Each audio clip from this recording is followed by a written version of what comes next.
ওইসব নাটক আমার সামনে মারতে বানাবো, আমরা এগুলো টেবিলে ব্যবসা করি, আমরা জানি।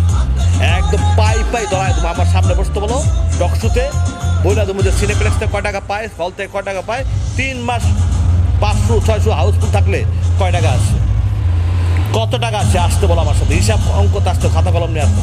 ওই 6 দিন 7 দিন 5 দিন 3 দিন, হ্যাঁ ছবি হাউসফুল গেলে ছবি সুপারহিট, প্রশ্নই আসে না। বোকা স্বর্গে বাস করে যেসব পাবলিক দেখতেছে, এগুলো পাবলিককে বোকানো বানাচ্ছে। কিছু ইউটিউবার পয়সাটা কিনে নিছে, কিছু কিনা নিয়ে এগুলো মনে করে সে পাবলিসিটি করতেছে, ঠিক আছে? তো এগুলো করে লাভ নাই। আমরা বুঝি যারা সিনেমার লোক, যারা সিনেমার ইন্ডাস্ট্রির লোক, তারা কিন্তু এই হিসাব তাদের করায় আছে। সত্যকে মিথ্যা বানিয়ে জনগণের সামনে প্রেজেন্টেশন করা, এটা হয়তো দর্শক বুঝবে না, হ্যাঁ, কিন্তু আমরা যারা সিনেমার লোক আমরা কিন্তু বুঝি সিনেমা কয়তে হবে।